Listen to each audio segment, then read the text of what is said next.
ನಮಸ್ಕಾರ ಎಲ್ಲರಿಗೂ, welcome back to my channel. ಇವತ್ತಿನ ಈ ವಿಡಿಯೋ ನಾನು ಮಾಡ್ತಾ ಇರೋದು ಯಾರೆಲ್ಲ ಮಕ್ಕಳು SSLC ಎಕ್ಸಾಮ್ ನಲ್ಲಿ ತುಂಬಾ ಒಳ್ಳೆ ಮಾರ್ಕ್ಸ್ ನ ತಗೊಂಡು ಮಿನಿಮಮ್ 85-90% ತಗೊಂಡು PUC ಅಲ್ಲಿ ಸೈನ್ಸ್ ಸ್ಟ್ರೀಮ್ ನ ಆಪ್ಟ್ ಮಾಡ್ಕೊಂಡಿರ್ತಾರೆ ಅವರಿಗೋಸ್ಕರ.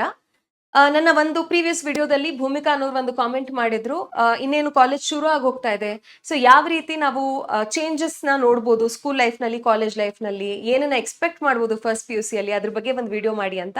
I felt like it is valid. ಎಷ್ಟೊಂದು ಜನಕ್ಕೆ ಫಿಯರ್ ಮತ್ತೆ ಕ್ಯೂರಿಯಾಸಿಟಿ ಇರುತ್ತೆ ಕಾಲೇಜ್ ಲೈಫ್ ಬಗ್ಗೆ, ಎಕ್ಸೈಟ್ಮೆಂಟ್ ಕೂಡ ಇರುತ್ತೆ, ನರ್ವಸ್ನೆಸ್ ಕೂಡ ಇರುತ್ತೆ. So how to deal with the first few months of college, ಏನೆಲ್ಲ ಚೇಂಜಸ್ ನ ನೀವು ಎಕ್ಸ್ಪೆಕ್ಟ್ ಮಾಡ್ಬೋದು, ನಿಮ್ಗೊಂದು ಹೆಡ್ಸ್ ಅಪ್ ಕೊಡೋಣ ಅಂತ ಈ ವಿಡಿಯೋನ ಮಾಡ್ತಾ ಇದ್ದೀನಿ. So let's get started. ಮೊದಲನೇ ಡಿಫರೆನ್ಸ್ ತುಂಬಾ ಎವಿಡೆಂಟ್ ಆಗಿ ನಿಮ್ಗೆ ಏನ್ ಕಾಣಿಸುತ್ತೆ ಅಂತ ಅಂದ್ರೆ ಸಿಲೆಬಸ್ ನಲ್ಲಿ ವ್ಯತ್ಯಾಸ. ನೀವು ಸ್ಕೂಲ್ ನಲ್ಲಿರುವಾಗ SSLC ನಲ್ಲಿ ನಿಮ್ಗೆ ಒಂದೇ ಒಂದು ಸೈನ್ಸ್ ಸಬ್ಜೆಕ್ಟ್ ಇರುತ್ತೆ. ಆ ಸೈನ್ಸ್ ಟೆಕ್ಸ್ಟ್ ಬುಕ್ ನಲ್ಲೇ ನಿಮ್ಗೆ 4-5 ಫಿಸಿಕ್ಸ್ ಚಾಪ್ಟರ್ಸ್, ಆಮೇಲೆ ಕೆಮಿಸ್ಟ್ರಿ, ಬಯಾಲಜಿ ಎಲ್ಲ ಒಂದೇ ಕಡೆ ಇನ್ಕ್ಲೂಡ್ ಆಗಿರುತ್ತೆ. ನಂಬರ್ ಆಫ್ ಚಾಪ್ಟರ್ಸ್ ಕಡಿಮೆ, ಕಂಟೆಂಟ್ ಕಡಿಮೆ. ಬಟ್ ಇಲ್ಲಿ ನೀವು ಸ್ಪೆಸಿಫಿಕ್ ಆಗಿ ಸೈನ್ಸ್ ಸ್ಟ್ರೀಮ್ ನ ಆಪ್ಟ್ ಮಾಡ್ಕೊಂಡಿರೋ ಕಾರಣ ನಿಮ್ಗೆ ಫಿಸಿಕ್ಸ್ಗೆ separate, chemistry separate, biology separate 3 text book ಗಳಿರುತ್ತೆ. ಪ್ರತಿಯೊಂದು ಸಬ್ಜೆಕ್ಟ್ ನಲ್ಲೂ ಇಷ್ಟಿಷ್ಟು ದೊಡ್ಡ ಟೆಕ್ಸ್ಟ್ ಬುಕ್ಸ್ ಇರುತ್ತೆ, ನೀವು ಕಲಿಬೇಕಾಗತ್ತೆ ಅದನ್ನ. ಬಯಾಲಜಿ ಬಗ್ಗೆ ಮಾತಾಡ್ಬೇಕು ಅಂತ ಅಂದ್ರೆ ನಿಮ್ಗೆ ಟೋಟಲ್ ಆಗಿ ಫಸ್ಟ್ PUC ನಲ್ಲಿ 19 ಚಾಪ್ಟರ್ಸ್ ಇದೆ. ಬೋರ್ಡ್ ಎಕ್ಸಾಮಿಗೆ, KCTಗೆ, ನೀಟಿಗೆ ಎಲ್ಲದಕ್ಕೂ 19 ಚಾಪ್ಟರ್ಸ್ ಕೂಡ ಇನ್ಕ್ಲೂಡ್ ಆಗಿರುತ್ತೆ. ಇಲ್ಲಿ ನಮ್ಗೆ ನಂಬರ್ ಆಫ್ ಚಾಪ್ಟರ್ಸ್ ಜಾಸ್ತಿ, ಆಬ್ವಿಯಸ್ಲಿ ನಾವು ಜಾಸ್ತಿ ಡೆಪ್ತ್ ಅಲ್ಲಿ ಹೋಗ್ತೀವಿ. ಸ್ಕೂಲ್ ನಲ್ಲಿ ನೀವು ಲೈಫ್ ಪ್ರಾಸೆಸ್ ಅಂತ ಒಂದೇ ಚಾಪ್ಟರ್ ನಲ್ಲಿ ಫೋಟೋಸಿಂಥಸಿಸ್, ರೆಸ್ಪಿರೇಷನ್, ಡೈಜೆಷನ್, ಎಕ್ಸ್ಕ್ರೀಷನ್ ಎಲ್ಲ ಕಲ್ತ್ಬಿಟ್ಟಿರ್ತೀರಾ. ಬಟ್ ಇಲ್ಲಿ ಪ್ರತಿಯೊಂದು ಪ್ರಾಸೆಸ್ಗೂ ಸೆಪರೇಟ್ ಸೆಪರೇಟ್ ಚಾಪ್ಟರ್ಸ್ ಇರುತ್ತೆ. ಇನ್ ಡೀಟೇಲ್ ನಾವು ಕಲ್ತ್ಕೊಳ್ತೀವಿ. So it is an very exhaustive syllabus. ಜಾಸ್ತಿ ಸಿಲೆಬಸ್ ಇರುತ್ತೆ, ಜಾಸ್ತಿ ಚಾಪ್ಟರ್ಸ್ ಇರುತ್ತೆ, ಇನ್ ಡೆಪ್ತ್ ನಾವು ಕಲ್ತ್ಕೊಳ್ತೀವಿ. ಅದು ಒಂದು ಮೇಜರ್ಲಿ ನಿಮ್ಗೆ ಕಾಲೇಜ್ ಸ್ಟಾರ್ಟ್ ಆಗಿದ ತಕ್ಷಣ ಫೀಲ್ ಆಗುತ್ತೆ. ನಾವು ಸೂಪರ್ಫಿಷಿಯಲ್ ಲರ್ನಿಂಗ್ ಅಷ್ಟೇ ಮಾಡಿರ್ತೀವಿ 10th ಸ್ಟ್ಯಾಂಡರ್ಡ್ ತನಕ. ಅದಷ್ಟೇ ಅಲ್ಲದೆ ಸಿಲೆಬಸ್ನ ವಾಸ್ಟ್ನೆಸ್, ಸಿಲೆಬಸ್ನ ಡೆಪ್ತ್ ಬಿಟ್ಟು ನೀವಿಲ್ಲಿ ಬರೀ ಗಟ್ಟೊಡ್ದು ಪೇಪರ್ನಲ್ಲಿ ಆನ್ಸರ್ ಬರೆದು ಪಾಸ್ ಆಗೋದಕ್ಕೆ ಸಾಧ್ಯ ಇಲ್ಲ. ಇಲ್ಲಿ ನೀವು ಅರ್ಥ ಮಾಡ್ಕೊಳ್ಳೋದು ಮುಖ್ಯ, ಅರ್ಥ ಆಗಿರೋದನ್ನ ಅಪ್ಲೈ ಮಾಡೋದು ಮುಖ್ಯ. ಆ ಪಾರ್ಟ್ ಅಲ್ಲಿ ನಿಮ್ಗೆ ಸ್ವಲ್ಪ ಕಷ್ಟ ಅಂತ ಅನ್ಸ್ಬೋದು. ಸೆಕೆಂಡ್ ಪಾಯಿಂಟ್ ಏನು ಅಂತ ಅಂದ್ರೆ, ನೀವು ಪ್ರೀವಿಯಸ್ಲಿ ಸ್ಕೂಲಲ್ಲೆಲ್ಲ ಸೈನ್ಸ್ ಸಬ್ಜೆಕ್ಟ್ ನಲ್ಲಿ ಕೋರ್ಸ್ ಟೆಕ್ಸ್ಟ್ ಬುಕ್ ನಲ್ಲಿ ಕೆಲವೊಂದು ಎಕ್ಸ್ಪೆರಿಮೆಂಟ್ಸ್ ಎಲ್ಲ ಕೊಟ್ಟಿರ್ತಾರೆ. ನೀವು ಅಷ್ಟೊಂದು ಎಕ್ಸ್ಪೆರಿಮೆಂಟ್ಸ್ ನ ಮಾಡೋ ತರದ್ ಯಾವ್ದು ಇರಲ್ಲ. ಯೂಶಲಿ ಡೆಮಾನ್ಸ್ಟ್ರೇಷನ್ ಟೀಚರೇ ಮಾಡಿ ತೋರಿಸ್ಬೋದು, ಅಥವಾ ನಿಮ್ಗೆ ಟ್ರೈ ಮಾಡೋದಕ್ಕೆ 1-2 ಎಕ್ಸ್ಪೆರಿಮೆಂಟ್ ಕೊಟ್ಟಿರ್ಬೋದು. ಬಟ್ ಇಲ್ಲಿ PUC ಅಲ್ಲಿ ಪ್ರಾಕ್ಟಿಕಲ್ಸ್ ತುಂಬಾ ಮುಖ್ಯ ಆಗುತ್ತೆ. ಫಿಸಿಕ್ಸ್, ಕೆಮಿಸ್ಟ್ರಿ, ಬಯೋನಲ್ಲಿ ನಿಮ್ಗೆ 30 ಮಾರ್ಕ್ಸ್, ಟೋಟಲ್ 100 ಮಾರ್ಕ್ಸ್ ಅಲ್ಲಿ 30 ಮಾರ್ಕ್ಸ್ ಪ್ರಾಕ್ಟಿಕಲ್ಸ್ಗೆ ಇರುತ್ತೆ. ನೀವೇ ಪರ್ಫಾರ್ಮ್ ಮಾಡಬೇಕು ಪ್ರಾಕ್ಟಿಕಲ್ಸ್. ಅದು ಇಂಟ್ರೆಸ್ಟಿಂಗ್ ಆಗೂ ಇರುತ್ತೆ, ಸ್ವಲ್ಪ ಜನಕ್ಕೆ ಅದು ಕಷ್ಟ ಅಂತ ಕೂಡ ಅನ್ನಿಸ್ಬೋದು. ಕೆಮಿಸ್ಟ್ರಿಯಲ್ಲಿ ಸ್ವಲ್ಪ ಕಷ್ಟ ಇರುವಂತಹ ಎಕ್ಸ್ಪೆರಿಮೆಂಟ್ಸ್ ಇರುತ್ತೆ, ಫಿಸಿಕ್ಸ್ ಅಲ್ಲೂ ಕೂಡ.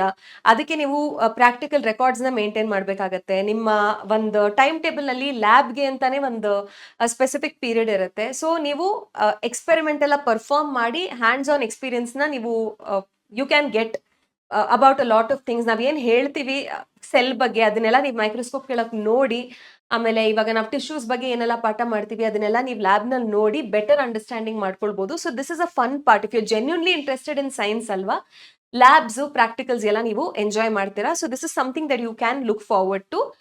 ಇನ್ನೊಂದೇನು ಅಂದ್ರೆ, ನಿಮ್ಗೆ ಯೂಶಲ್ ಆಗಿ ಸ್ಕೂಲ್ಸ್ ನಲ್ಲಿ, ಸ್ಪೆಷಲಿ ಕರ್ನಾಟಕದ ಸ್ಕೂಲ್ಸ್ ನಲ್ಲಿ ಏನಾಗುತ್ತೆ ಅಂದ್ರೆ, ಮ್ಯಾಥ್ಸ್ ಫಿಸಿಕ್ಸ್ ಒಂದು ಟೀಚರ್ ಕಲಿಸ್ತಾರೆ, ಕೆಮಿಸ್ಟ್ರಿ, ಬಯಾಲಜಿ ಒಂದು ಟೀಚರ್ ಕಲಿಸ್ತಾರೆ. ಎಷ್ಟೋ ಕಡೆ ಸೈನ್ಸ್ಗೆ ಅಂತಾನೆ ಒಂದು ಟೀಚರ್ ಇರ್ತಾರೆ, ಮ್ಯಾಥ್ಸ್ ಒಂದು ಟೀಚರ್ ಇರ್ತಾರೆ, ಹಾಗೆ. ಬಟ್ ಕಾಲೇಜಸ್ ಹೋದಾಗ ಏನಾಗುತ್ತೆ ಅಂದ್ರೆ, ಒಂದೇ ಸಬ್ಜೆಕ್ಟ್ಗೆ ಎಷ್ಟೊಂದು ಟೀಚರ್ಸ್ ಇರ್ತಾರೆ. ಯೂಶಲಿ ನಾವೇನ್ ನೋಡಿರೋದು, ಒಂದ್ ಟೀಚರ್ ಎಷ್ಟೊಂದು ಸಬ್ಜೆಕ್ಟ್ ನ ಹೇಳ್ಕೊಡೋದು.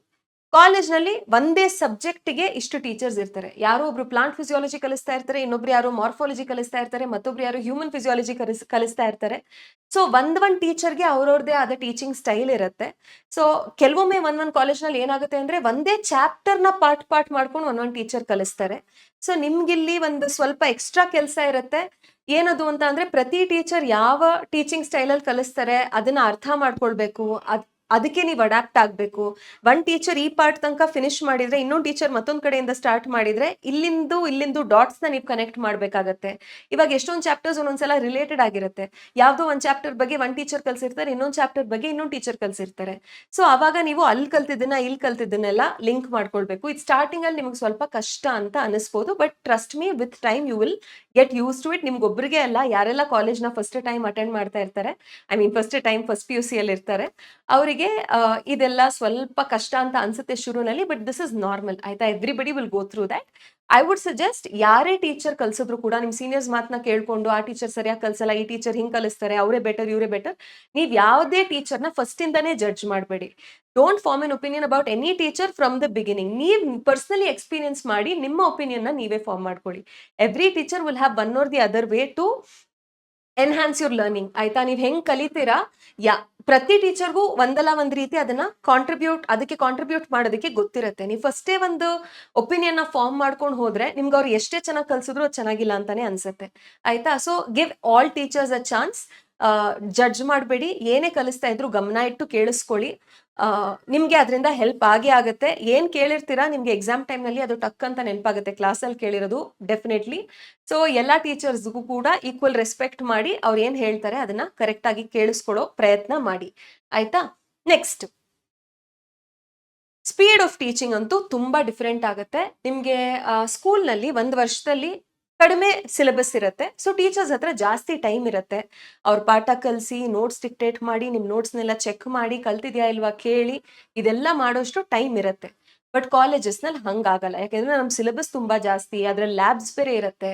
ಸೊ ಟೀಚರ್ ನಿಮ್ ಹಿಂದೆ ಬಿದ್ದು ಓದಿದ್ಯಾ ಓದಿಲ್ವಾ ಅಂತ ಎಲ್ಲ ಕೇಳೋದು ತುಂಬಾ rare, unless it is an integrated college. Time ಅಷ್ಟು ಸಿಗಲ್ಲ ಟೀಚರ್ಸ್ಗೆ. ಅಂಡ್ ಅವ್ರ ಸಿಲೆಬಸ್ ಬೇಗ ಮುಗಿಸ್ಬೇಕಾಗಿರೋ ಕಾರಣ ಅವರು ಫಾಸ್ಟ್ ಆಗಿ ಹೋಗ್ತಾರೆ. ಆಯ್ತಾ, ಸೊ ಎಷ್ಟೊಂದ್ ಜನ ನಿಮ್ಗೆ ನೋಟ್ಸ್ ಡಿಕ್ಟೇಟ್ ಮಾಡಲ್ಲ. ಒಬ್ಬೊಬ್ರು ನಾನ್ ಪಾಠ ಮಾಡ್ತಾ ಇರುವಾಗಲೇ ರನ್ನಿಂಗ್ ನೋಟ್ಸ್ ಬರ್ಕೊಳ್ಳಿ ಅಂತ ಹೇಳ್ಬೋದು. ಕೆಲವೊಬ್ರು ಜೆರಾಕ್ಸ್ ಕಾಪಿ ನೋಟ್ಸ್ ನ ಕೊಡ್ಬೋದು. ಸೊ ಒಂದೊಂದ್ ಟೀಚರ್ದು ಒಂದೊಂದ್ ರೀತಿ ಇರುತ್ತೆ. ಬಟ್ ಅಲ್ಟಿಮೇಟ್ಲಿ ಏನ್ ಹೇಳ್ಬೇಕು ಅಂತ ಇದೀನಿ ಅಂದ್ರೆ ಆ, ಎಲ್ಲಾ ಫಾಸ್ಟ್ ಆಗಿ ಆದಂಗ ಅನ್ಸುತ್ತೆ ನಿಮ್ಗೆ. ಆಯ್ತಾ, ಸೊ ಬೇಗ ಬೇಗ ಚಾಪ್ಟರ್ಸ್ ಮುಗ್ದೋಗ್ತಾ ಇದೆ, ನೀವ್ ಎಲ್ಲಾನ ಒಂದ್ ಕಡೆ ಸ್ಟಕ್ ಆಗ್ಬಿಟ್ಟಿರ್ತೀರಾ ಅಂತ ಅನ್ಸ್ಬೋದು. ಸೊ ನಿಮ್ಗೆ ಆ ತರ ಅನ್ಸಿದ್ರು ಕೂಡ ನೀವೊಂದ್ ಹೊಸ ಕ್ಲಾಸ್ ರೂಮ್ ನಲ್ಲಿ ಇರ್ತೀರಾ, ಹೊಸ ಫ್ರೆಂಡ್ಸ್ ಜೊತೆ ಇರ್ತೀರಾ, ಹೊಸ ಕ್ಲಾಸ್ಮೇಟ್ಸ್ ಜೊತೆ ಇರ್ತೀರಾ. ಯಾರ್ ನಿಮ್ ಬಗ್ಗೆ ಏನ್ ಅನ್ಕೊಳ್ತಾರೆ ಅನ್ನೋದು ಒಂದು ನಿಮ್ಗೆ ತಲೆಯಲ್ಲಿ ಇರ್ಬೋದು. ಬಟ್ ಅಲ್ಟಿಮೇಟ್ಲಿ ನಾವು ಕಾಲೇಜ್ಗೆ ಹೋಗೋದು ಏನಕ್ಕೆ, ಕಲಿಯೋದಕ್ಕೆ. ಯಾರೇನ್ ಅನ್ಕೊಳ್ತಾರೆ ಅದನ್ನ ಸೆಕೆಂಡ್ರಿ, ಅದು ಮ್ಯಾಟರೇ ಅಲ್ಲ. ಆಯ್ತಾ, ನಾವ್ ಹಣ ಕಟ್ಟಿರೋದು ಏನಕ್ಕೆ, ಕಾಲೇಜ್ಗೆ ಕಲಿಬೇಕು ಅಂತ. ಟೀಚರ್ಸ್ ಕೆಲಸ ಕಲ್ಸೋದು, ನಿಮ್ ಕೆಲಸ ಕಲಿಯೋದು. At any point in time ಯಾವ್ದೇ ಟೀಚರ್ ಫಾಸ್ಟ್ ಆಗಿ ಹೋಗ್ತಿದ್ರು ಕೂಡ ನಿಮ್ಗೆ ಏನಾದ್ರೂ ಕಾನ್ಸೆಪ್ಟ್ ಅರ್ಥ ಆಗಿಲ್ಲ ಅಂತ ಅಂದ್ರೆ ಯಾರು ಏನ್ ಅನ್ಕೊಳ್ತಾರೆ ಅನ್ನೋ ಚಿಂತೆನ ಬಿಟ್ಟು ನಿಮ್ ಡೌಟ್ ನ ಕ್ಲಾರಿಫೈ ಮಾಡ್ಕೊಳ್ಳಿ. ನೀವು ಅಲ್ಲಲ್ಲೇ ಡೌಟ್ಸ್ ನ ಕ್ಲಾರಿಫೈ ಮಾಡ್ಕೊಂಡಿಲ್ಲ ಅಂತ ಅಂದ್ರೆ ಮತ್ತೆ ನಿಮ್ಗದು ದೊಡ್ಡ ಭಾರ ಆಗ್ಬಿಡುತ್ತೆ ಆಮೇಲೆ. ಸ್ಪೆಷಲಿ ಫಿಸಿಕ್ಸ್ ಅಂಡ್ ಮ್ಯಾಥ್ಸ್ ಅಂತ ಕಡೆ ಎಲ್ಲ ಬೇಸಿಕ್ಸ್ ಬರುತ್ತೆ ಫಸ್ಟ್ ಚಾಪ್ಟರ್ ನಲ್ಲಿ, ಆಮೇಲೆ ಡೀಟೇಲ್ ಚಾಪ್ಟರ್ಸ್ ಬರುತ್ತೆ. ನಿಮ್ಗೆ ಬೇಸಿಕ್ಸ್ ಸರಿಯಾಗಿ ಅರ್ಥ ಆಗಿಲ್ಲ ಅಂದ್ರೆ ಡೀಟೇಲ್ ಚಾಪ್ಟರ್ಸ್ ತುಂಬಾ ಕಷ್ಟ ಆಗ್ಬಿಡತ್ತೆ. ಸೊ ಅವಾಗ ನೀವು ಫಸ್ಟ್ ಇಂದಾನೇ ನಿಮ್ಗೆ ಏನೇನ್ ಡೌಟ್ ಬರುತ್ತೆ, ಸಿಲ್ಲಿ ಅಂತ ಯಾವ ಡೌಟು ಇಲ್ಲ. ಆಯ್ತಾ, ಎಲ್ಲಾ ಡೌಟ್ಸು ವ್ಯಾಲಿಡ್. ಸೊ ಏನೇ ನಿಮಗೆ ಡೌಟ್ ಬಂದ್ರು ಕೂಡ ಕೇಳಿ ಕೇಳಿ ನೀವು ಕ್ಲಾರಿಫೈ ಮಾಡ್ಕೊಳ್ಳಿ. ಅವಾಗ ನಿಮ್ಗೇನು ಮೇಜರ್ ಕಾನ್ಸೆಪ್ಚುಯಲ್ ನಾಲೆಜ್ ಗ್ಯಾಪ್ಸ್ ಅಂತ ಇರೋದಿಲ್ಲ. ಹೋಗ್ತಾ ಹೋಗ್ತಾ ನಿಮ್ಗೆ ಈಸಿಯಾಗಿ ಎಲ್ಲ ಅರ್ಥ ಆಗುತ್ತೆ. ಓಕೆನಾ, so that is one thing. Next, competition increase ಆಗುತ್ತೆ. ಸ್ಕೂಲ್ ಲೆವೆಲ್ ಅಲ್ಲಿ ಎಲ್ಲರೂ ಟಾಪರೇ. ಯಾರ್ ಟೀಚರ್ ಏನ್ ಕ್ವೆಶ್ಚನ್ ಕೇಳಲಿ ಕ್ಲಾಸ್ ನಲ್ಲಿ ಎಲ್ಲರೂ ಮ್ಯಾಮ್ ನಾನ್ ಹೇಳ್ತೀನಿ ಅಂತ ಆನ್ಸರ್ ಮಾಡ್ತಾ ಇರ್ತೀರಾ. But once you come to PUC ಏನಾಗುತ್ತೆ ಅಂದ್ರೆ ಸಿಲೆಬಸ್ ಅಷ್ಟು ವಾಸ್ಟ್ ಇರೋ ಕಾರಣ ಎಲ್ಲರೂ ಕೋಪ್ ಅಪ್ ಆಗಲ್ಲ ಸೇಮ್ ಲೆವೆಲ್ ಅಲ್ಲಿ. ಸ್ವಲ್ಪ ಜನ ಸ್ಟಾರ್ಟಿಂಗ್ ನಲ್ಲೇ ಅಡ್ಜಸ್ಟ್ ಆಗ್ಬಿಡ್ತಾರೆ. ಸ್ವಲ್ಪ ಜನ ಪ್ರಾಬಬ್ಲಿ ಅವ್ರ ಮನೆಯಲ್ಲಿ ಅಣ್ಣನೋ ಅಕ್ಕನೋ ಯಾರೋ ಸೈನ್ಸ್ ಓದೋರು ಇರ್ತಾರೆ, ಅವ್ರ ಸಪೋರ್ಟ್ ಸಿಗುತ್ತೆ, ಅಥವಾ ಪೇರೆಂಟ್ಸ್ ಸಪೋರ್ಟ್ ಸಿಗುತ್ತೆ, ಅಥವಾ ಟ್ಯೂಷನ್ಗೆ ಹೋಗ್ತಾರೆ. Whatever may be the case, they will be able to ಬೇಗ ಬೇಗ ಕೋಪ್ ಅಪ್ ಆಗ್ಬೋದು. ಕೆಲವೊಬ್ರಿಗೆ ಆಗಲ್ಲ. ಆಯ್ತಾ, so you don't have to worry about that. Just understand you are struggling somewhere. ಏನ್ ಸ್ಟ್ರಗಲ್ ಇದೆ ನಿಮ್ಗೆ, ಯಾವ ಪಾರ್ಟ್ ಅಲ್ಲಿ ನಿಮ್ಗೆ ಅರ್ಥ ಆಗ್ತಾ ಇಲ್ಲ, ಯಾವ ರೀತಿ ಬೆಟರ್ ಅರ್ಥ ಮಾಡ್ಕೊಳ್ಬಹುದು, ಇದನ್ನೆಲ್ಲ ನಿಮ್ಮ ಲರ್ನಿಂಗ್ ನ ನಿಮ್ಮ ಲರ್ನಿಂಗ್ ಸ್ಟ್ರಾಟಜಿ ನೀವು ಯಾವ ರೀತಿ ಬೆಟರ್ ಕಲಿತೀರಾ ಅದನ್ನ ನೀವೇ ಐಡೆಂಟಿಫೈ ಮಾಡ್ಕೊಂಡು if you work towards it ನೀವು ಕೂಡ ಮಾಡ್ಬೋದು. ಫಸ್ಟ್ ಇಂದಾನೇ ನೀವು ಟಾಪರ್ ತರ ಸ್ಕೂಲ್ ನಲ್ಲಿ ಹೇಗೆ ನಿಮ್ಗೆ ಎಲ್ಲ ಗೊತ್ತಿರ್ತಿತ್ತು ಅದು ಗೊತ್ತಿಲ್ಲ ಅಂತ ಅಂದ್ರೆ ಅಲ್ಲಿ ಬೇಜಾರ್ ಮಾಡ್ಕೊಳ್ಳೋದು ಏನೂ ಇಲ್ಲ. ಏನಂದ್ರೆ ಇದು ಒಂದು transition period. Majority 90% of PU SSLC Karnataka SSLC board ಮಕ್ಳಿಗೆ ಅದಾಗುತ್ತೆ, ನನಗೂ ಆಗಿದೆ. ಆಯ್ತಾ, ಸೊ ನೀವು ಯಾವಾಗ ಕನ್ಸಿಸ್ಟೆಂಟ್ ಆಗಿರ್ತೀರಾ, ನಿಮ್ಗೆ ಏನ್ ಅರ್ಥ ಆಗ್ತಾ ಇಲ್ಲ ಅದನ್ನ ಬೇಗ ಬೇಗ ಕ್ಲಿಯರ್ ಮಾಡ್ಕೊಳ್ತೀರಾ, ನೀವು ಬೇಗ ಬೇಗ ಬೆಟರ್ ಆಗ್ತಾ ಹೋಗ್ಬೋದು. ಕಾಂಪಿಟೇಷನ್ ಅಲ್ಲಿ ಮೇಲೆ ಮೇಲೆ ಹೋಗ್ತಾ ಹೋಗ್ಬೋದು. ಆಯ್ತಾ, ಸೊ ಏನೇ ಡೌಟ್ ಬಂದ್ರು, ಏನೇ ನಿಮ್ ಬಗ್ಗೆ ನಿಮ್ಗೆ ಸೆಲ್ಫ್ ಡೌಟ್ ಆದ್ರೂ, ನಿನಗೆ ಇದು ಬೇಕಿತ್ತ ಮಗನೆ ಅಂತ ಮಧ್ಯದಲ್ಲಿ ಅನ್ಸಿದ್ರು ಕೂಡ ನೀವು ತಗೊಂಡ್ಬಿಟ್ಟಿದ್ದೀರಾ science anyway, no looking back. So ನಿಮ್ ಬೆಸ್ಟ್ ಏನಾಗುತ್ತೆ ಅದನ್ನ ಪ್ರಯತ್ನ ಮಾಡ್ತಾ ಇರಿ. ಸ್ವಲ್ಪ ಸ್ವಲ್ಪ ಹೆಜ್ಜೆನೇ ಇಟ್ಕೊಂಡು ಹೋಗಿ ಹೋಗಿ then you can get better in this competitive race. ಆಯ್ತಾ, ಸೊ ಗಿವ್ ಅಪ್ ಮಾಡಬೇಡಿ. ಸ್ಟಾರ್ಟಿಂಗ್ ಅಲ್ಲಿ ತುಂಬಾ ಜನಕ್ಕೆ ಹಂಗ ಅನ್ಸುತ್ತೆ, and it is normal. If you work towards it ಎಲ್ಲರೂ ಈಕ್ವಲ್ ಆಗ್ತೀರಾ ಒಂದ್ ಪಾಯಿಂಟ್ಗೆ. ಆಯ್ತಾ, ನೆಕ್ಸ್ಟ್ ಲೆಸ್ ಮಾನಿಟರಿಂಗ್, ಇದನ್ನ ಆಲ್ರೆಡಿ ಹೇಳಿದ್ದೀನಿ ನಿಮ್ಗೆ. ಸ್ಕೂಲ್ನಲ್ಲಿ ಟೀಚರ್ಸ್ ಹಿಂದೆನೆ ಬಿದ್ದು ನೋಟ್ಸ್ ಕಂಪ್ಲೀಟ್ ಆಗಿದೆಯಾ ಇಲ್ವಾ, ಹೋಮ್ವರ್ಕ್ ಮಾಡಿದ್ಯಾ ಇಲ್ವಾ ಅಂತ ಚೆಕ್ ಮಾಡ್ತಾರೆ. ಯಾರೆಲ್ಲ ಕಡಿಮೆ ಮಾರ್ಕ್ಸ್ ತಗೊಳ್ತಾ ಇದಾರೆ ಅವ್ರಿಗೆ ರೆಮಿಡಿಯಲ್ ಕ್ಲಾಸ್ ಅಂತ ಮತ್ತೆ ಸ್ಕೂಲ್ ಆದ್ಮೇಲೆ ಕೂಡಿಸ್ಕೊಂಡು ಕಲಿಸ್ತಾರೆ. That is partly the reason why SSLC results ಎಲ್ಲ ಅಷ್ಟು ಚೆನ್ನಾಗಿ ಬರುತ್ತೆ. ಬಟ್ PUC ನಲ್ಲಿ ಟೀಚರ್ಸಿಗೂ ಅಷ್ಟು ಟೈಮ್ ಇರಲ್ಲ, ಕಾಲೇಜು ಕೂಡ ಡ್ಯೂರೇಷನ್ ಸ್ವಲ್ಪ ಕಡಿಮೆ ಇರುತ್ತೆ ಕನ್ಸಿಡರಿಂಗ್ ಲ್ಯಾಬ್ಸ್ನೆಲ್ಲ ನಡಿಬೇಕು. ಸೊ ಆ ರೀತಿಯ ವೆರಿ ಕ್ಲೋಸ್ ಮಾನಿಟರಿಂಗ್ ನಿಮ್ಗಾಗಲ್ಲ. ಅಂಡ್ ಫಸ್ಟ್ ಟೈಮ್ ನೀವು ಕಾಲೇಜ್ ಲೈಫ್ನ ಎಕ್ಸ್ಪೀರಿಯನ್ಸ್ ಮಾಡ್ತಾ ಇರ್ತೀರಾ, ನಿಮ್ಗೆ ಅದ್ರ ಬಗ್ಗೆ ಎಕ್ಸೈಟ್ಮೆಂಟ್ ಇರುತ್ತೆ. ಫಸ್ಟ್ ಟೈಮ್ ಮೇ ಬಿ ನಿಮ್ಗೆ ಒಂದು ನಿಮ್ದೇ ಪರ್ಸನಲ್ ಫೋನ್ ಸಿಕ್ಕಿರ್ಬೋದು. ಸೊ ನಿಮ್ಗೆ ತುಂಬಾ ಫ್ರೀಡಮ್ ಇದೆ ಕೈಯಲ್ಲಿ, ಫೋನಲ್ಲೇ ಪೂರ್ತಿ ಜಗತ್ತಿದೆ ಅಲ್ವಾ. ಸೊ ನಿಮ್ಮ ಸೋಷಿಯಲ್ ಮೀಡಿಯಾ ಇರುತ್ತೆ, ಅದೆಲ್ಲ ಕೂಡ ಇರುತ್ತೆ, ನಿಮ್ಗೆ ಜಾಸ್ತಿ ಫ್ರೀಡಮ್ ಸಿಕ್ಕಿರುತ್ತೆ. ಈ ಪಾಯಿಂಟ್ ಅಲ್ಲಿ ನೀವು ಫ್ರೀಡಮ್ನ ಮಿಸ್ಯೂಸ್ ಮಾಡ್ಕೊಳ್ದೆ. Of course college life is very very important, one of the nicest phases of life. ನನ್ಗೆ ಇವಾಗಲೂ ಯಾರಾದರೂ ಟೈಮ್ ಮಷೀನ್ ಕೊಟ್ಬಿಟ್ಟು ವಾಪಸ್ ನೀನು ಯಾವ ಟೈಮ್ಗೆ ಹೋಗ್ತೀಯ ಅಂತಂದ್ರೆ ನಾನು ಕಾಲೇಜ್ಗೆ ಹೋಗೋದು 100% without any doubt. I want to go back because ಅಷ್ಟು ಮಜಾ ಮಾಡ್ಬೋದು ಕಾಲೇಜ್ನಲ್ಲಿ. ಬಟ್ ಆ ಮಜಾ ಮಾಡುವ ಆ, ಅದು ನೀವೇನ್ ಫನ್ ಮಾಡ್ತೀರಾ that should not be at the expense of your academics. ಅಷ್ಟೇ ಬ್ಯಾಲೆನ್ಸ್ ಮಾಡ್ಕೊಂಡು ಮಜಾ ಮಾಡ್ಬೋದು. ದಿನ ಓದ್ತಾ ಇದ್ರೆ, if you are listening to classes regularly, ದಿನ ಮೇ ಬಿ 1 to 2 hours ನೀವು ಓದಿ ಏನ್ ಮಜಾ ಮಾಡಿದ್ರು ಕೂಡ ದಟ್ ಇಸ್ ಓಕೆ. ಟೀಚರು ಯಾರಾದ್ರೂ ಪೇರೆಂಟು ಬಂದು ನಿಮ್ಮ ಹಿಂದೆ ಇರಲ್ಲ. ಸೊ ನಿಮ್ಮ ಕೆರಿಯರ್, ನಿಮ್ಮ ಎಕ್ಸಾಮ್, ನಿಮ್ಮ ರಿಸಲ್ಟ್ಸ್, ಇದ್ರ ಜವಾಬ್ದಾರಿ ನಿಮ್ದೆ. For the first time you are responsible for your results. ಅದರ ಅಕೌಂಟಬಿಲಿಟಿ ನೀವು ತಗೊಂಡು ಕರೆಕ್ಟ್ ಆಗಿ ಫಸ್ಟ್ ಇಂದಾನೆ ನೀವು ಪ್ಲಾನ್ ಮಾಡ್ಕೊಂಡ್ರೆ ನೀವು ಮಜಾನು ಮಾಡ್ಬೋದು, you can learn well also. ಆಯ್ತಾ? ನೆಕ್ಸ್ಟ್, ಡಿಸ್ಟ್ರಾಕ್ಷನ್ಸ್ ಇನ್ಕ್ರೀಸ್ ಆಗುತ್ತೆ. ಹೊಸ friends, teenage, crush, colour dress, ಇದೆಲ್ಲ ಕೂಡ ಆಗತ್ತೆ. ಫೋನ್ ಅಂತ ಹೇಳಿದೆ, ಮತ್ತೆ ಸೋಷಿಯಲ್ ಮೀಡಿಯಲ್ಲಿ ಮೀಮ್ಸ್ ಕಳ್ಸೋದು ಫ್ರೆಂಡ್ಸಿಗೆ, ಇದೆಲ್ಲ ಶುರು ಆಗುತ್ತೆ. ಅದೊಂಥರ ಅಡಿಕ್ಷನ್ ಆಗಿ ಹೋಗ್ಬಿಡುತ್ತೆ. ಸೊ ಈ ಮಜಾ ಕಲರ್ಫುಲ್ ಲೈಫ್ ಮಧ್ಯ ನಿಮ್ಮ ಅಕಾಡೆಮಿಕ್ಸ್ ಎಲ್ಲೋ ಒಂದು ಬ್ಯಾಕ್ ಸೀಟ್ ತಗೊಳ್ಬಾರ್ದು. ಇದು ತುಂಬಾ ಮಕ್ಕಳಲ್ಲಿ ಆಗುತ್ತೆ. ಆಮೇಲೆ ಅವರು ಹಂಗೆ ಡಿಸ್ಟ್ರಾಕ್ಟ್ ಆಗಿ ಹೋಗ್ಬಿಡ್ತಾರೆ. ಯಾರು ಸ್ಕೂಲ್ನಲ್ಲಿ 95%, 98%, 99% ತಗೊಂಡು ಕಾಲೇಜ್ ಸೇರಿರ್ತಾರೋ ಅವ್ರಿಗೆ ಫಸ್ಟ್ ಟೆಸ್ಟ್ನಲ್ಲೇ 60 ಮಾರ್ಕ್ಸ್, ಜಸ್ಟ್ ಪಾಸ್ ಮಾರ್ಕ್ಸ್ ಹಿಂಗ್ ಬರಕ್ ಶುರು ಆಗಿ ಹೋಗ್ಬಿಡತ್ತೆ. ಅವಾಗ ಅವರು ಸಮ್ವೇರ್ ಅವರ ಕಾನ್ಫಿಡೆನ್ಸ್ನ ಲೂಸ್ ಮಾಡ್ಕೊಂಡು ಬಿಡ್ತಾರೆ. ಆಯ್ತಾ? ಸೊ ನೀವು ಇಷ್ಟೆಲ್ಲ ಚೇಂಜಸ್ ಆಗ್ತಾ ಇರುತ್ತೆ.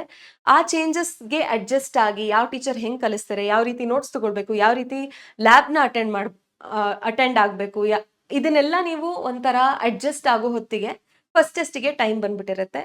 ಸೊ ಫಸ್ಟ್ ಟೆಸ್ಟ್ನಲ್ಲಿ ನೀವೇನಾದ್ರೂ ಕರೆಕ್ಟಾಗಿ ಪ್ರಿಪೇರ್ ಆಗದೆ ಬರೆದ್ರೆ, ನಿಮಗೆ ತುಂಬಾ ಕಡಿಮೆ ಮಾರ್ಕ್ಸ್ ಬಂದ್ರೆ, ಅವಾಗ ನಿಮಗೆ ಬೇಡ ಅಂದ್ರೂ ನಿಮ್ಮ ಮೈಂಡಲ್ಲಿ ಹೆಂಗ್ ಬಂದ್ಬಿಡತ್ತೆ ಅಂತ ಅಂದ್ರೆ, ಅಯ್ಯೋ ನನ್ಗಿದಾಗಲ್ವೇನೋ, ಅಯ್ಯೋ ನಾನು ರಾಂಗ್ ಸ್ಟ್ರೀಮ್ ಚೂಸ್ ಮಾಡ್ಬಿಟ್ನೇನೋ, ಮೇ ಬಿ ನಾನು ಏನಾದರೂ ಈಸಿಯಾಗಿರೋದು ತಗೊಳ್ಬೋದಿತ್ತು, maybe I am not cut out for it, ನಾನು ಏನಾದರೂ ಡಲ್ ಸ್ಟೂಡೆಂಟಾ, ಅಥವಾ ಇದು ತುಂಬಾ ಕಷ್ಟನಾ, ಈ ಕೋರ್ಸ್ ನಾನು ಕಂಟಿನ್ಯೂ ಮಾಡ್ಬೋದಾ, ನಾನು ಫೇಲ್ ಆಗಿ ಹೋಗ್ತೀನಾ, ಈ ತರ ಎಲ್ಲ ಬರುತ್ತೆ.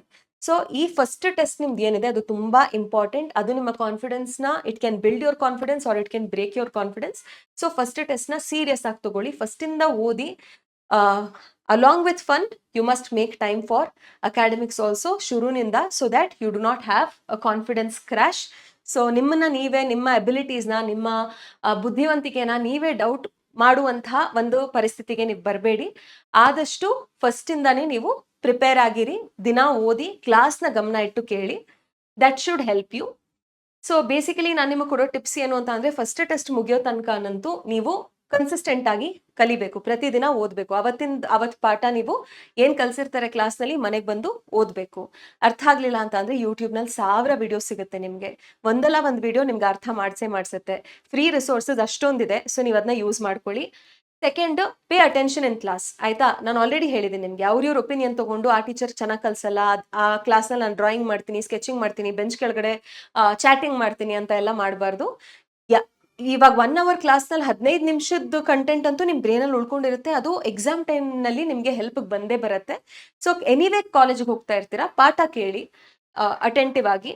ಆಮೇಲೆ ಏನೇ ಡೌಟ್ಸ್ ಬಂದ್ರು, ಟೀಚರ್ ಏನ್ ಅನ್ಕೊಳ್ತಾರೆ, ಕ್ಲಾಸ್ಮೇಟ್ಸ್ ಎಲ್ಲ ನಗ್ತಾರ, ಅದ್ರ ಬಗ್ಗೆ ಎಲ್ಲ ಚಿಂತೆ ಮಾಡದೆ ಡೌಟ್ಸ್ನ ಅವಾಗ ಕ್ಲಿಯರ್ ಮಾಡ್ಕೊಳ್ಳಿ. ಆಮೇಲೆ ನಿಮ್ಮ ಫ್ರೆಂಡ್ಸ್ ಯಾವ ರೀತಿ ನೀವು ಚೂಸ್ ಮಾಡ್ತೀರಾ ಅದು ತುಂಬಾ ಇಂಪಾರ್ಟೆಂಟ್. ತುಂಬಾ ಕಡೆ ನಾನು ನೋಡ್ತೀನಿ ಬೆಸ್ಟ್ ಫ್ರೆಂಡ್ಸ್ ಎಲ್ಲ ಹೋಗಿ ಸೇಮ್ ಕಾಲೇಜ್ನೆಲ್ಲ ಸೇರ್ಕೊಂಡಿರ್ತಾರೆ, which is a good thing. ನಿಮಗೆ ಫಸ್ಟ್ ಇಂದ ಪರಿಚಯ ಇರುತ್ತೆ, ಸೊ ಒಂದು ಲೆವೆಲ್ ಆಫ್ ಕಂಫರ್ಟ್ ಇರುತ್ತೆ, ದಟ್ ಇಸ್ ಗ್ರೇಟ್. ಬಟ್ ಕೆಲವೊಂದು ಮಕ್ಕಳು ಬೇರೆ ಸ್ಕೂಲ್ನಿಂದ ಬೇರೆ ಕಾಲೇಜಿಗೆ ಸೇರಿರ್ತಾರೆ, ಗೊತ್ತಿರೋ ಯಾರು ಜನ ಇರಲ್ಲ, ಎಲ್ಲ ಹೊಸಬ್ರು. ಫಸ್ಟ್ ಡೇ ಯಾರ ಪಕ್ಕ ಕೂತ್ಕೊಳ್ತೀವೋ ಅವ್ರನ್ನೇ ಫ್ರೆಂಡ್ ಮಾಡ್ಕೊಳಕ್ ಟ್ರೈ ಮಾಡ್ತೀವಿ.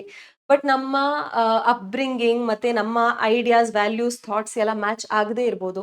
ಸೊ ಒಂದು ವಿಷಯ ನಾನು ಏನ್ ಹೇಳ್ತೀನಿ ಅಂದ್ರೆ, ಮಕ್ಕಳಲ್ಲಿ ಒಳ್ಳೆ ಮಕ್ಕಳು ಕೆಟ್ಟ ಮಕ್ಕಳು ಅಂತ ಏನೂ ಇಲ್ಲ. ಆ, ನಿಮ್ಮ ಗೋಲ್ಸ್ ಏನಿದೆ ನಿಮ್ಗೆ ಏನಾಗ್ಬೇಕಂತ ಇದೆ ಮುಂದೆ ಫ್ಯೂಚರ್ನಲ್ಲಿ, ಆ ಗೋಲ್ಸ್ಗೆ ನೀವ್ ಏನ್ ಶ್ರಮ ಪಡ್ಬೇಕು, ಅದ್ರ ಜೊತೆ ಅಲೈನ್ಮೆಂಟ್ ನಿಮ್ಮ ಫ್ರೆಂಡ್ಸಿಗಿಲ್ಲ ಅಂದ್ರೆ ನಿಮ್ಗೂ ಕೂಡ ಬರಲ್ಲ. ಆಯ್ತಾ? ಸೊ ನಾವ್ ಯಾರ್ ಜೊತೆ ಜಾಸ್ತಿ ಟೈಮ್ ಸ್ಪೆಂಡ್ ಮಾಡ್ತೀವಿ, ನಾವು ಅವ್ರ ತರ ಆಗ್ಬಿಡ್ತೀವಿ ಅಂತ ಹೇಳ್ತಾರೆ.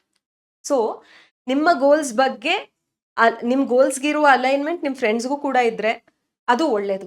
ಸೊ ಫ್ರೆಂಡ್ಸ್‌ನ ಚೂಸ್ ಮಾಡುವಾಗ ವೈಸಾಗಿ ಚೂಸ್ ಮಾಡಿ. And of course it is teenage. ಎಲ್ಲರಿಗೂ ಎಕ್ಸ್ಪೆರಿಮೆಂಟ್ ಮಾಡ್ಬೇಕು, ಹೊಸ ಹೊಸ ವಿಷಯನ ಎಕ್ಸ್‌ಪೀರಿಯನ್ಸ್ ಮಾಡ್ಬೇಕು, ಕೂಲಾಗಿ ಕಾಣಿಸ್ಕೊಳ್ಬೇಕು ಕಾಲೇಜ್‌ನಲ್ಲಿ ಅಂತ ಎಲ್ಲ ಆಸೆ ಇರುತ್ತೆ. ಸ್ಪೆಷಲಿ ನಮ್ಮ ಮೂವೀಸ್‌ನಲ್ಲೆಲ್ಲ ತೋರಿಸ್ತಾರೆ. ಕೂಲ್ ಆಗಿರುವಂತಹ ಹೀರೋಗಳು ಅಂತ ಅಂದ್ರೆ ಅವರು ಸಿಗರೇಟ್ ಸೇದ್ತಾರೆ, ಆಲ್ಕೋಹಾಲ್ ಟ್ರೈ ಮಾಡ್ಬೇಕು ಕಾಲೇಜ್‌ನಲ್ಲಿ ಅಂತ ಎಲ್ಲ. ಅದೆಲ್ಲ ಟ್ರ್ಯಾಪ್ ಆಯ್ತಾ? ಸೊ ಅದು ಎಲ್ಲರೂ ಅನ್ಕೊಳ್ತಾರೆ ನಾನು ಒನ್ ಟೈಮ್ ಟ್ರೈ ಮಾಡ್ತೀನಿ. ಅದಾದ್ಮೇಲೆ ನೋಡೋಣ. ಬರೀ ನನ್ಗೆ ಎಕ್ಸ್‌ಪೀರಿಯನ್ಸ್ ಆಗ್ಬೇಕು. I am just curious hang try ಮಾಡ್ತೀನಿ ಅಂತ.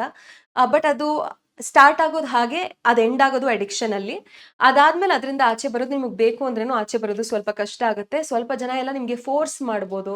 ಸ್ವಲ್ಪ ಜನ ಎಲ್ಲ "ಏನ್ ನಿನ್ಗೆ ಇದು ಮಾಡಕ್ ಬರಲ್ವಾ? ನೀನ್ ಕೂಲ್ ಅಲ್ಲ, ನೀನ್ ಅನ್‌ಕೂಲ್ ಕಿಡ್" ಅಂತ ಎಲ್ಲ ನಿಮ್ಗೆ ರೇಗಿಸ್ಬೋದು. ಏನೇ ಆದ್ರೂ ಕೂಡ ನಿಮ್ಮ ಅಪ್ಪ ಅಮ್ಮಂಗೆ ಡಿಸ್‌ಗ್ರೇಸ್ ತರುವಂತಹ ಯಾವುದೇ ಕೆಲಸನ ಕೂಡ ನೀವು ಮಾಡಬಾರ್ದು.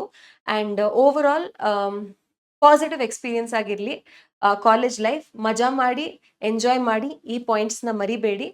So I am not saying ನೀವು ಯಾವಾಗ್ಲೂ ಓದ್ತಾ ಇರ್ಬೇಕು, ಮನೆಗೆ ಬಂದಿದ ತಕ್ಷಣ ಓದ್ಬೇಕು, ಏನು ಆಟ ಆಡಬಾರ್ದು ಹಾಗೂ ನಾನು ಹೇಳ್ತಾ ಇಲ್ಲ. ಬ್ಯಾಲೆನ್ಸ್ ಮಾಡಿ. ಶುರುವಿಂದ ನೀವು ಓದಿದ್ರೆ ದಿನ 2 ಗಂಟೆ, ನಿಮ್ಗೆ ಎಲ್ಲ ಬ್ಯಾಲೆನ್ಸ್ ಔಟ್ ಆಗ್ಬಿಡತ್ತೆ. ಆಯ್ತಾ? So that's all I had to say. I hope this was helpful. All the very best.